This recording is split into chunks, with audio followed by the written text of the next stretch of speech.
Hello student, आज evolution का lecture number 4 है। आज हम लोग पढ़ेंगे एविडेंस ऑफ ऑर्गेनिक इवोल्यूशन। इसके पहले हम पिछला 3 लेक्चर पढ़ चुके हैं। सबसे पहला पढ़े थे ओरिजिन ऑफ यूनिवर्स के बारे में, दूसरा ओपेरिन और हेल्डेन की थ्योरी पढ़े थे, तीसरा यूरे और मिलर का एक्सपेरिमेंट। आज हम पढ़ेंगे क्या क्या एविडेंस है, क्या क्या सबूत है जो ऑर्गेनिक इवोल्यूशन को पुष्टि बताते हैं कि ऐसे ऐसे इवोल्यूशन हो। तो ऑर्गेनिक इवोल्यूशन में सबसे पहले हम पढ़ेंगे एविडेंस ऑफ ऑर्गेनिक इवोल्यूशन। सबसे पढ़ेंगे morphological and anatomical evidence।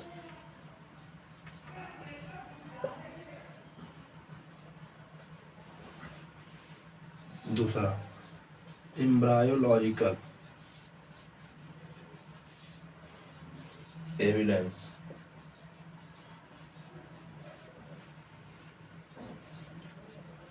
पहला पढ़ेंगे मॉर्फोलॉजिकल और एनाटॉमिकल एविडेंस, दूसरा पढ़ेंगे एम्ब्रायोलॉजिकल एविडेंस, चौथा पढ़ेंगे पैलेंटोलॉजिकल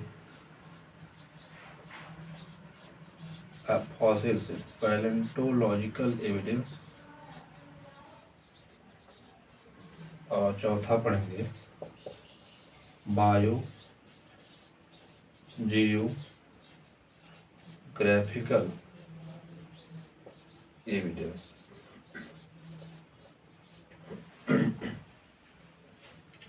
तो आज इतना पढ़ेंगे morphological and anatomical evidence, embryological evidence, palaeontological evidence या बायोजियोग्राफिकल एविडेंस। ओके, तो सबसे पहले पढ़ते हैं morphological and anatomical evidence.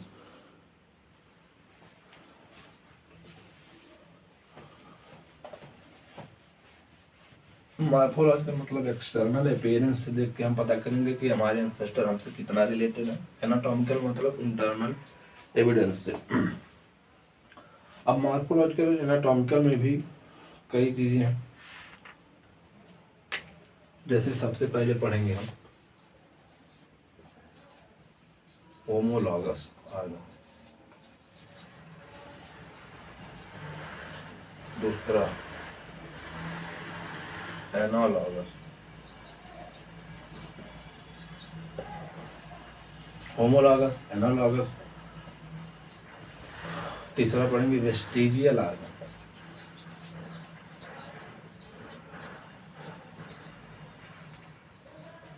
Vestigial organ को पढ़ेंगे एटाविज्म या रिवर्जन, और लास्ट में पढ़ेंगे कनेक्टिंग।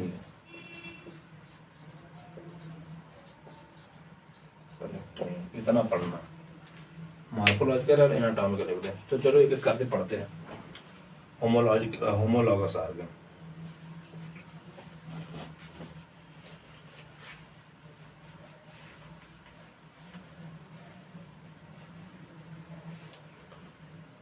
होमोलॉगस ऑर्गन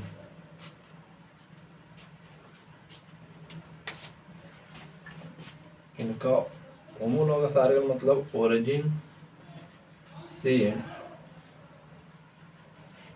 और स्ट्रक्चर भी same, function different. Origin same, structure same और फंक्शन डिफरेंट हो ऐसे ऑर्गन को होमोलॉगस ऑर्गन कहते हैं। Homologous organ indicate common ancestry.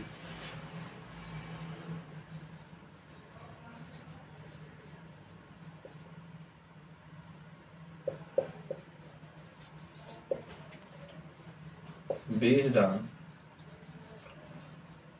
Divergent, अभी क्या होता है आगे बताएंगे। Based on divergent evolution, common ancestry और बेस्ड ऑन डाइवर्जेंट इवोल्यूशन। ठीक, ओरिजिन सेम, स्ट्रक्चर सेम और फंक्शन डिफरेंट, कॉमन एंसेस्ट्री और बेस्ड ऑन डाइवर्जेंट इवोल्यूशन। ठीक है, तो इसमें सबसे पहला एग्जांपल पढ़ेंगे। Homologous organ origin same, structure same, function different हो, कॉमन एंसेस्ट्री को रिप्रेजेंट करते हैं बेस्ड ऑन डाइवर्जेंट इवोल्यूशन। सबसे पहला एग्जाम्पल हम पढ़ेंगे four limbs of mammal.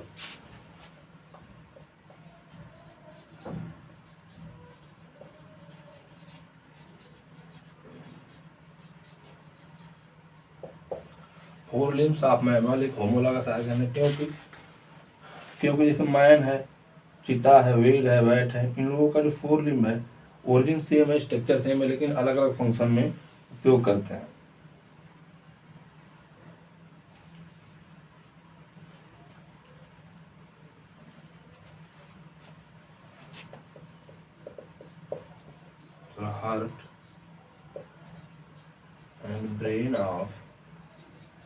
Heart and brain of vertebrates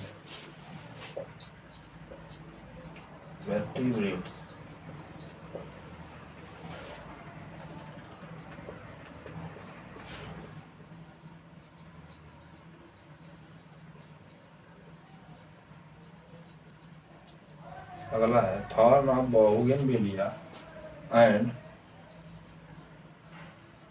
tendrils of Cucurbita.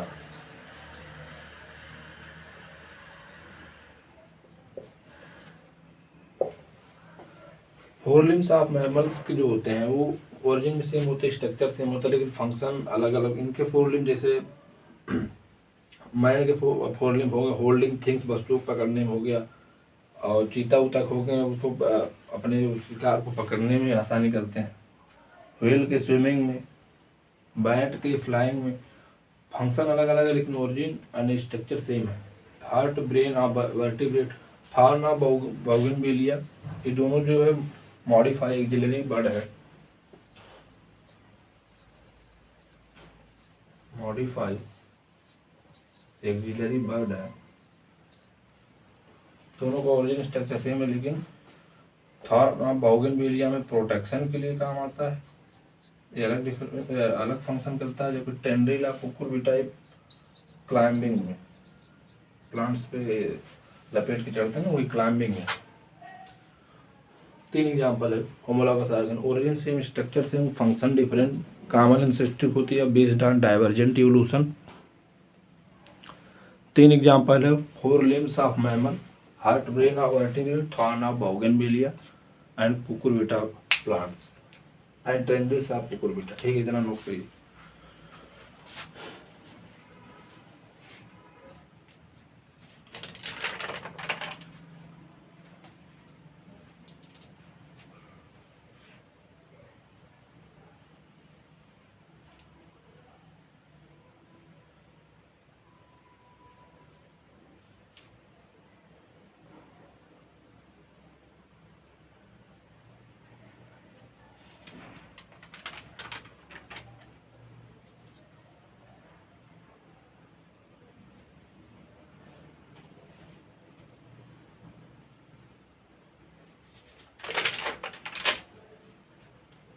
मिटाएं। तो सबसे पहले हमने पढ़ा homologous organ. Homologous organ origin same, structure same, लेकिन फंक्शन डिफरेंट होता है। कॉमन एंसेस्ट्री शो करते हैं बेस्ड ऑन डाइवर्जेंट इवोल्यूशन पे। तीन एग्जांपल पढ़े। सबसे पहला पढ़ा फोर लिम्स ऑफ मैमल, दूसरा पढ़ा heart and brain of vertebrate, तीसरा हमने पढ़ा thorn of bougainvillea and tendrils of Cucurbita.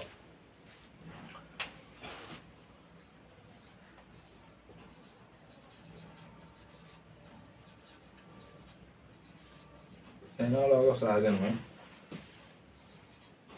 Origin and structure different, function same होता है, function same, no common ancestry.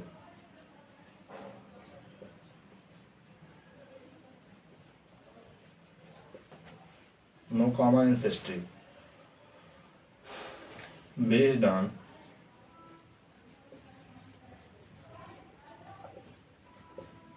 convergent evolution।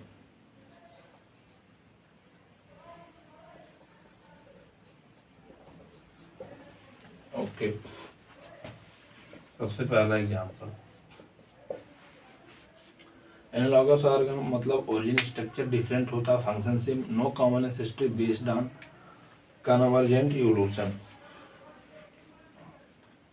Wings of birds and insect, wings of birds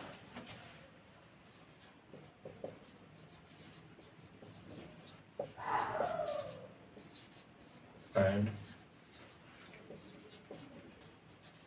wings of insect।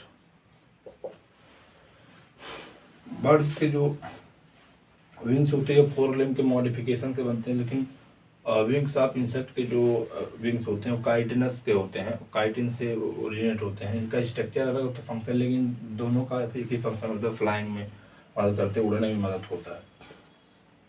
Wings of birds and wings of insect, flippers of penguin and dolphin, flippers of penguin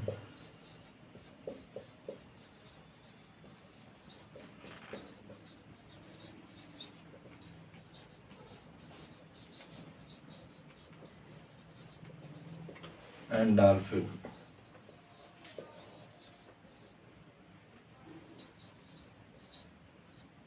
Eye of octopus and eye of mammal।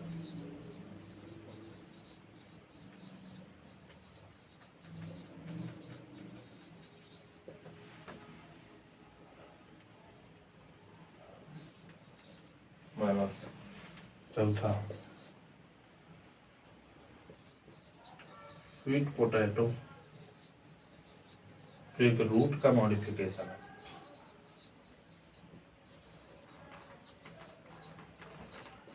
Potato तो stem का modification.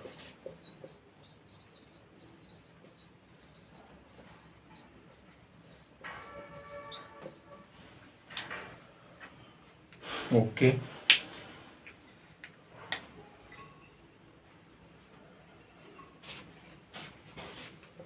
Convergent evolution का मतलब होता है different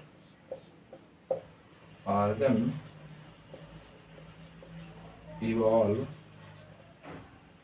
for same function। different organ evolve for same function,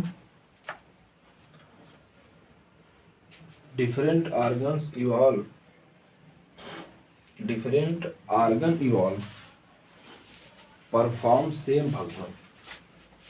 organ different होते हैं, different organ evolve perform same function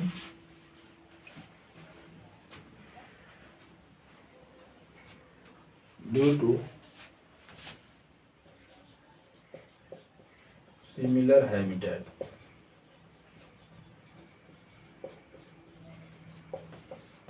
due to similar habitat, यही convergence. अरे डिफरेंट ऑर्गन ओरिजिन है, स्ट्रक्चर अलग है तो different organ evolve perform same function due to similar habitat. Habitat same होने के कारण इनका जो डिफरेंट ऑर्गन भले डिफरेंट है, हैबिटेट सेम होने के कारण, फूड एक ही तरह होने के कारण, सिमिलर फूड और सिमिलर हैबिटेट होने के कारण इनका जो डिफरेंट ऑर्गन है वो सेम फंक्शन परफॉर्म करता है, उसी को कन्वर्जेंट इवोल्यूशन कहते हैं। Different organ evolve perform same function due to similar habitat. Analogous organ मैंने बताया ओरिजिन और स्ट्रक्चर डिफरेंट होते हैं लेकिन फंक्शन सेम होता है। ये नो कॉमन एंसेस्ट्री को शो नहीं करते लेकिन based on a convergent evolution, जबकि homologous organ based on divergent evolution so common ancestry. उसमें पहला एग्जांपल होता है four limbs of mammals homologous में, दूसरा बताया the heart brain of vertebrate, तीसरा बताया thorn of bougainvillea and tendrils of cucurbita. ये दोनों है तो मॉडिफाई एक्सिलरी बर्ड के ओरिजिनेशन से, मॉडिफाई एक्सिलरी बर्ड, जबकि थॉर्न ऑफ बोगनविलिया में प्रोटेक्शन का काम करता है, जबकि टेंड्रिल्स ऑफ कुकुरबिटा एक क्लाइंबिंग में, प्लांट्स पे क्लाइंबिंग करने में मदद करता है। अब आगे एनालॉगस ऑर्गन ओरिजिन और स्ट्रक्चर डिफरेंट होते हैं, फंक्शन सेम होता है और नो कॉमन एंसेस्ट्री शो करते हैं लेकिन बेस्ड ऑन कन्वर्जेंट इवोल्यूशन। पहला एग्जांपल हमने पढ़ा उसमें wings of birds and wings of insect. इनका जो पंख होता है, विंग्स होता है, वो काइटिन से ओरिजिनेट होता है। इनका वाला इनका वाला 4 लिम्ब से, इनका वाला काइटिन से, लेकिन उड़ने पर सेम ही काम करता है, फ्लाइंग में same function. Flippers of penguin and dolphin दोनों तैरने में सेम काम करते हैं। Eye of octopus and eye of mammal दोनों सेम फंक्शन देखने में काम करते हैं, लेकिन ओरिजिन एंड स्ट्रक्चर अलग अलग होता है। अगला स्वीट पोटैटो रूट मॉडिफिकेशन, अब पोटैटो स्टेम का मॉडिफिकेशन। स्वीट पोटैटो जो है रूट का मॉडिफिकेशन, और स्टेम पोटैटो स्टेम का मॉडिफिकेशन। ये दोनों का फंक्शन सेम कैसे है? ये दोनों फूड स्टोरेज का काम करते हैं। फूड दिख रहा है, both are food storage.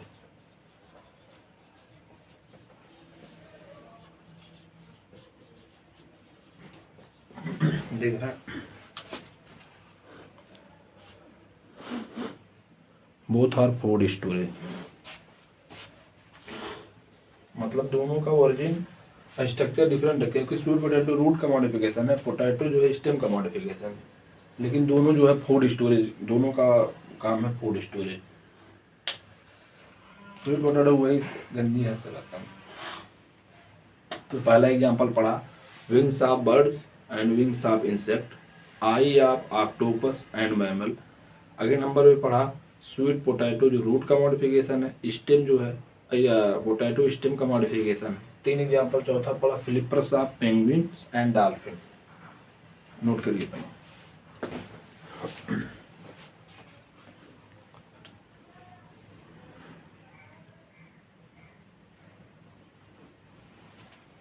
Time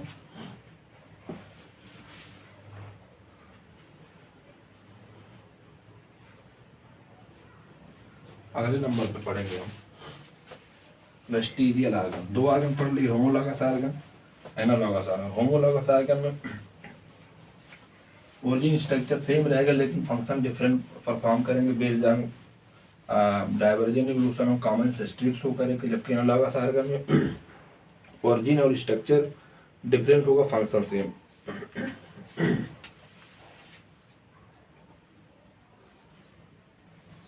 तीसरा vestigial organ. Vestigial organ non functional and rudimentary, non functional और rudimentary organ present in the body.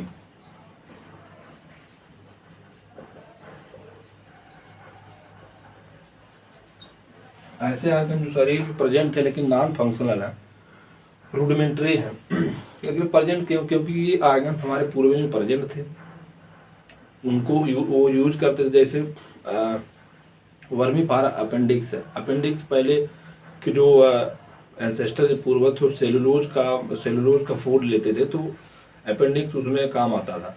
लेकिन आपके जो ऑर्गेनिज्म है, आपके जो लिविंग्स हैं, वो सेलुलोज नहीं यूज करते। ह्यूमन और तो करते हैं, लेकिन ह्यूमन्स में वेस्टिजियल आर्गन हो गया, वर्मीफारा अपेंडिक्स है, वो सेलुलोज उतना लेते ही नहीं। तो non functional rudimentary organ present in the body vestigial कहते हैं। ये फंक्शनल थे, लेकिन कहाँ? फंक्शनल इन एंसेस्ट्रल या related animals.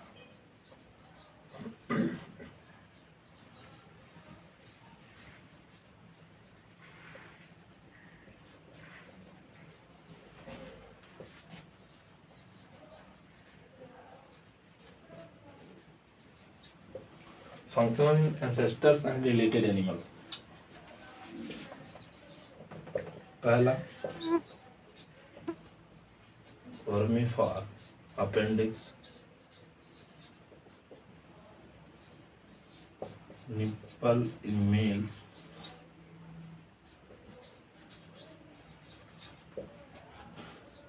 वर्मीफारा appendix and nipple in male है।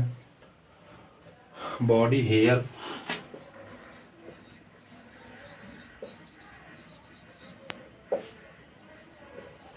वर्मीफारा appendix nipples in male, body hairs, canine teeth,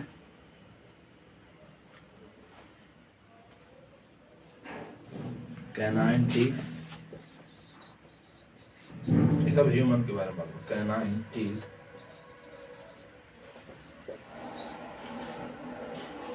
चलो इतना। या निक्टेटिंग मेम्ब्रेन, आँख के बगल में होता है निक्टेटिंग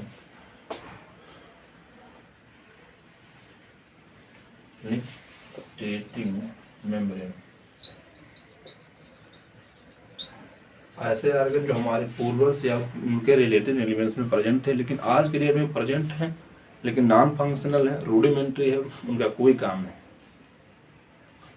जैसे वर्मीफार अपेंडिक्स है, निप्पल्स इन मेल है, बॉडी हेयर है, कैनाइन टीथ है, निक्टेटिंग मेम्ब्रेन है। नोट करिए।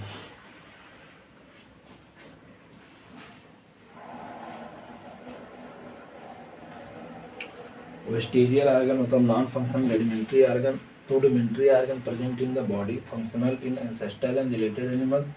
पहला vermiform appendix, nipples in male, body hair, canine teeth, nictitating membrane. मिटा है।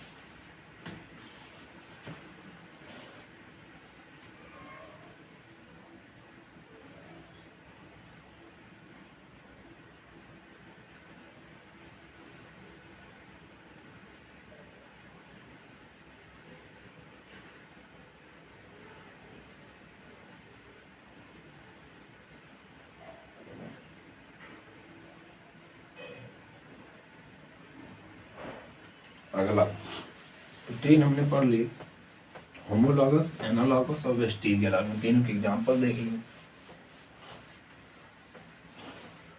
अगले लिखित बताए थे हम मेटाविजम एंड रिवर्जन।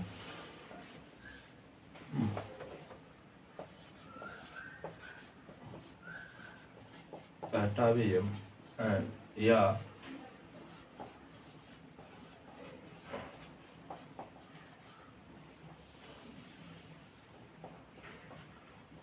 इसका क्या मतलब है? Sudden appearance of ancestral character in newborn baby.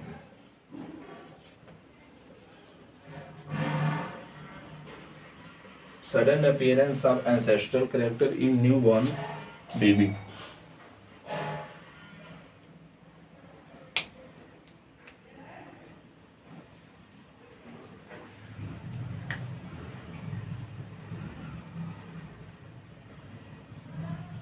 Newborn में और किसी में भी हो सकता है, कोई जरूरत नहीं न्यूबॉर्न में भी।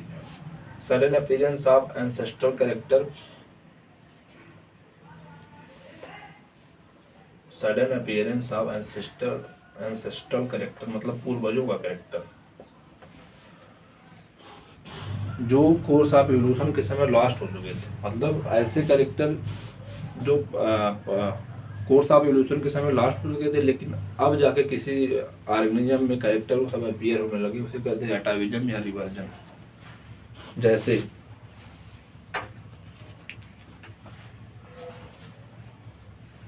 Tell in newborn baby, tail in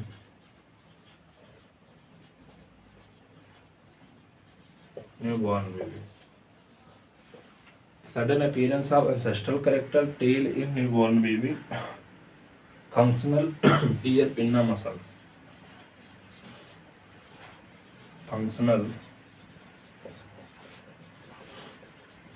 in ear pinna muscle मतलब ये कान जो है तो अपने आप इसे हिला सकते हो, बड़ा बड़ा फंक्शनल ईयर पिन्ना मसल, जैसे हाथी हो हिला।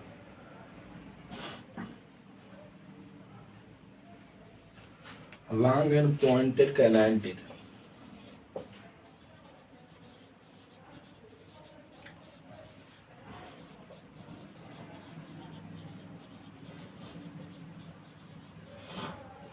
Long and pointed canine teeth. आज भी किसी किसी में कैनाइन टीथ बहुत लंबी लंबी आ जाती है, क्योंकि पूर्वजों में जब पूर्वज में जो थे वो मांसाहारी थे, मांस बहुत ज़्यादा खाते थे, इसलिए उनमें कैनाइन टीथ बहुत वेल डेवलप था। तो कभी कभी किसी ऑर्गेनिज्म में ये कैरेक्टर अपीयर हो जाता है, उसे एटाविजम या रिवर्जन कहते हैं, रिवर्जन कहते हैं। Sudden appearance of ancestral character, example tail in newborn baby, functional ear pinna muscle, long and pointed canine बहुत है, इतना बहुत एग्जाम्पल, लेकिन इतना बहुत है।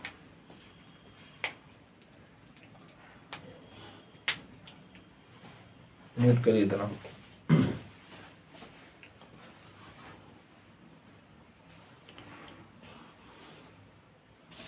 मतलब 4 हमने पढ़ लिए, मॉर्फोलॉजी और एनाटॉमिकल में 4 पढ़ लिए, होमोलॉगस ऑर्गन, एनालॉगस ऑर्गन,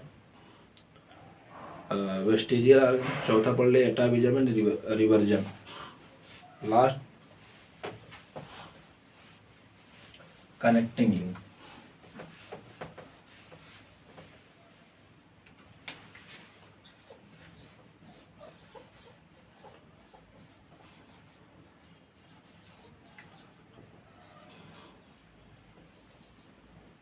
सबसे पहला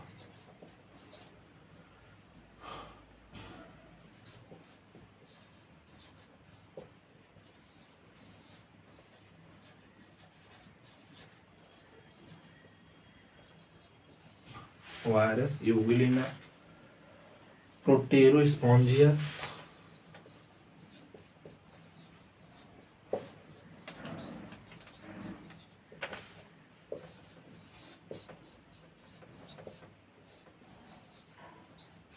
न्यूप्लाइना, वायरस यूगिलिना प्रोटेरोस्पोंजिया न्यूप्लाइना,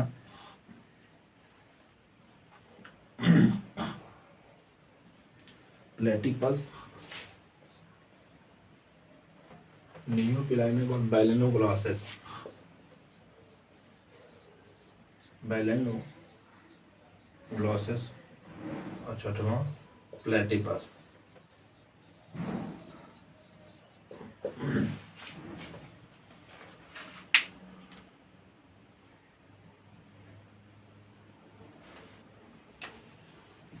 कनेक्टिंग का मतलब होता है organism share characters of two group,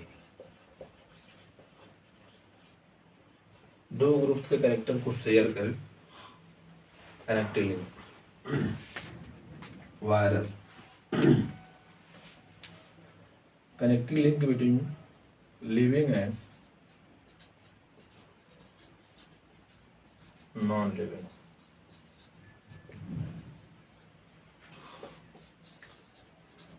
plant and ये लगभग connecting link between living and non living, connecting link between plant and animal. Proterospongia connecting link porifera है, protozoa and Porifera.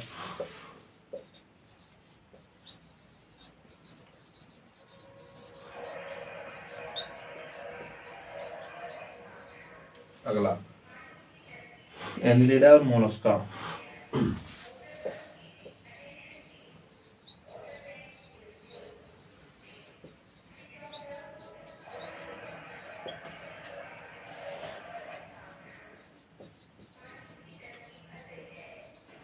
Hemichordata and chordata.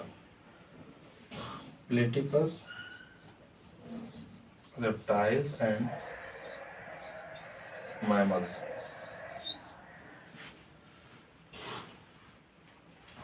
ऐसे organism तो दो group के character को share करें उसे कनेक्टिंग लिंक कहते हैं। जैसे वायरस अगर इनर्ट एटमॉस्फेयर में ऐसे है, उसके वो किसी पैरासाइट के अंदर न किसी होस्ट के अंदर अगर नहीं है तो इनर्ट है, मतलब लिविंग नहीं रहता है, नॉन लिविंग हो जाता है।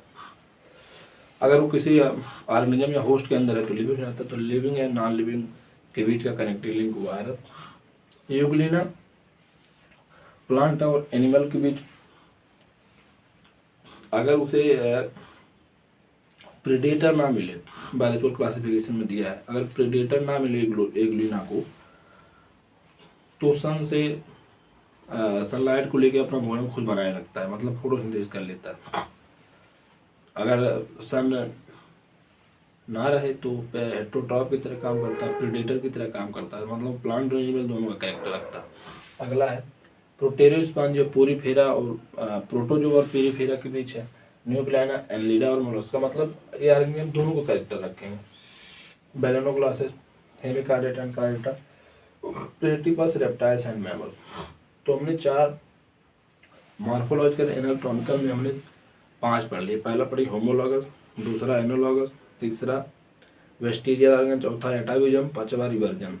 होमोलॉगस वाले में 3 एग्जाम्पल बताए थे, 4 limbs of mammal, heart and brains invertebrate, thorn of bougainvillea and cucurbita plant. ठीक।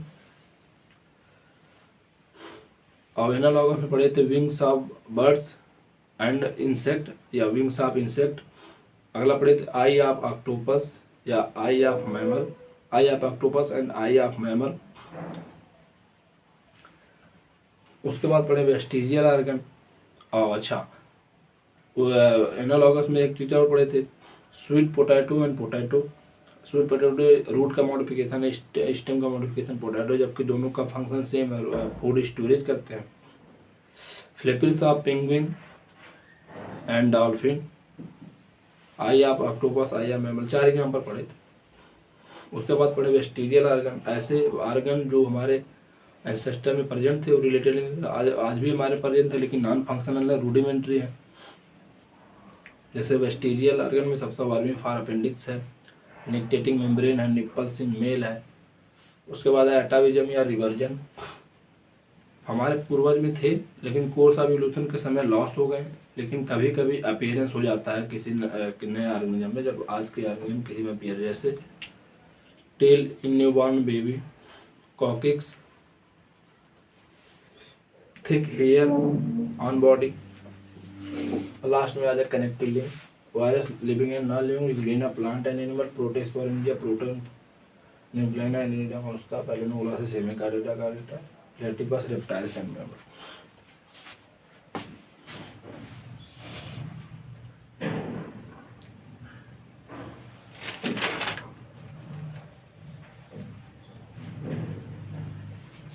मिटाएं,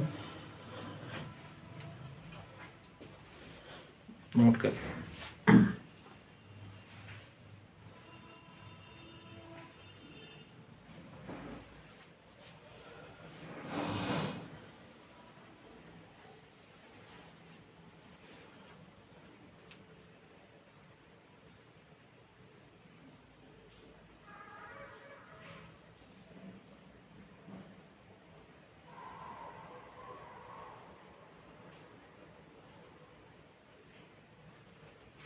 मिटाएं।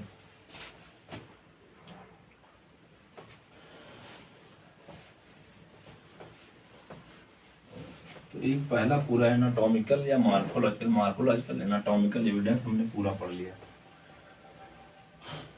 दूसरे नंबर पे आएगा एम्ब्रायोलॉजिकल एविडेंस।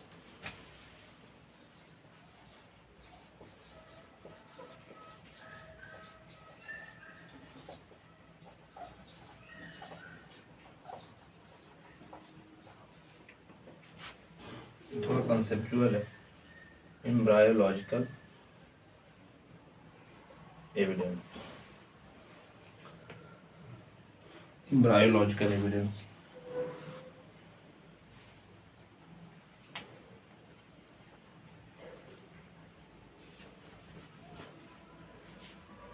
एम्ब्रायोलॉजिकल एविडेंस में 2 साइंटिस्ट हैं जो बताते हैं। सबसे पहले एक थ्योरी है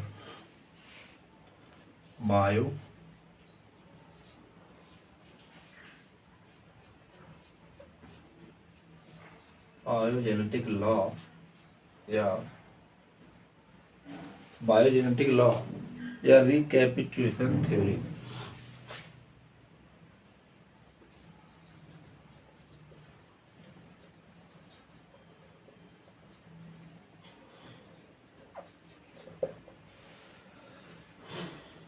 इसको दिया था अर्नेस्ट हैकल ने,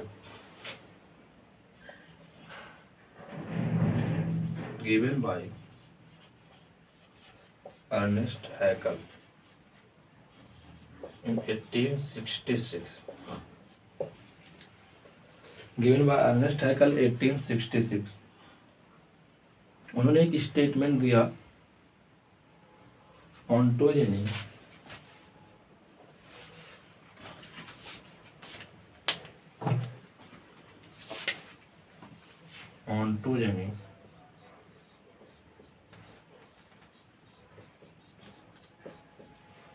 रिकैपिचुलेट्स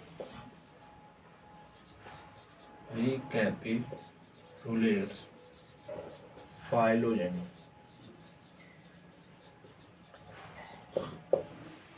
ऑन्टोजेनी रिकैपिचुलेट्स मतलब रिपीट्स,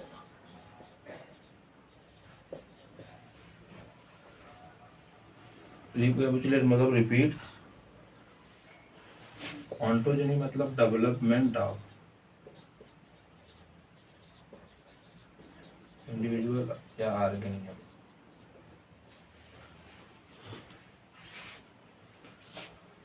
फाइलोजेनी मतलब एंसेस्ट्रल डेवलप, फाइलोजेनेटिक रिलेशनशिप होता है ना, ancestral development.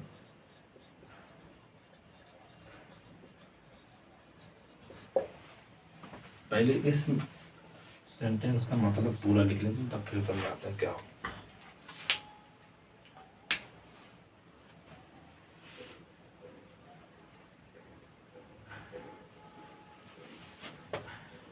An organism so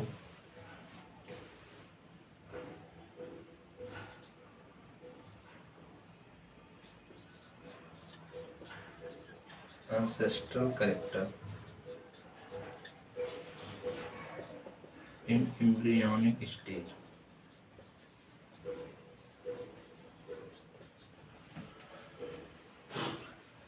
आ रहा है कि नहीं नीचे का?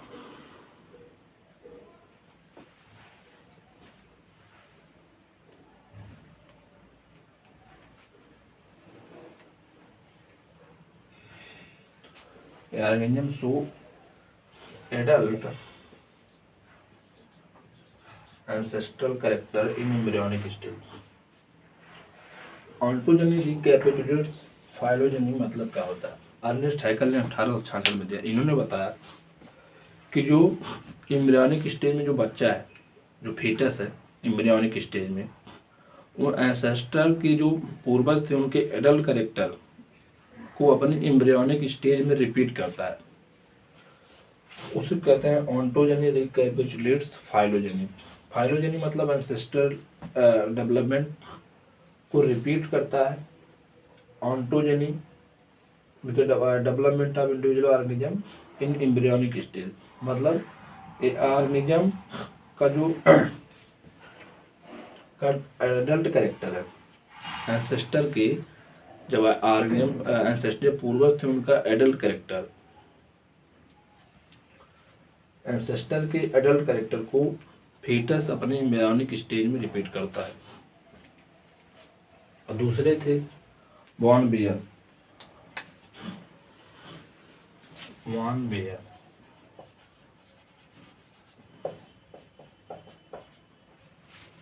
बेयर ने सिर्फ एक स्टेटमेंट बोला,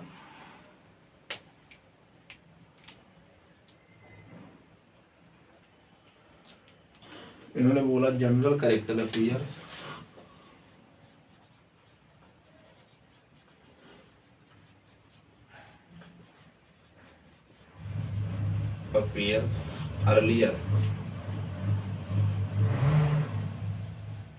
earlier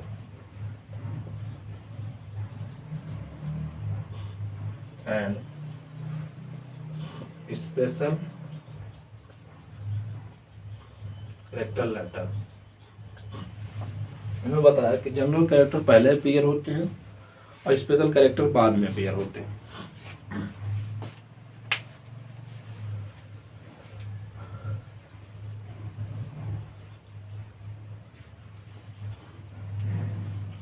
ठीक, एम्ब्रियोलॉजिकल एविडेंस में दो साइंटिस्ट थे, एक अर्नेस्ट हैकल 1866 में, उन्होंने एक स्टेटमेंट दिया ontogeny recapitulates phylogeny.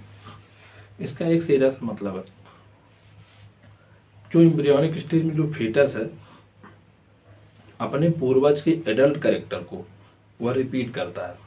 Embryonic stage में प्रेजेंट फीटस अपने पूर्वजों के एडल्ट कैरेक्टर को रिपीट करता है, बस, इससे ज़्यादा कोई मतलब नहीं। वॉन बियर बताया इन एम्ब्रियोनिक नहीं, वॉन बियर ने बताया कि जनरल कैरेक्टर्स अपीयर अर्ली, मतलब जनरल कैरेक्टर्स पहले आते हैं और स्पेशल कैरेक्टर बाद में आते हैं, बस इतना मतलब है।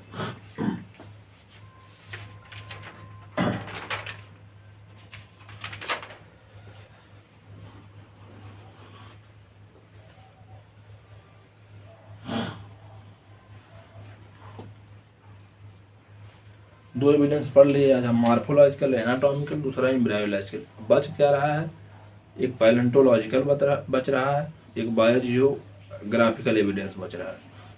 तो उसको हम अगले लेक्चर में कंप्लीट कर लेंगे। ओके।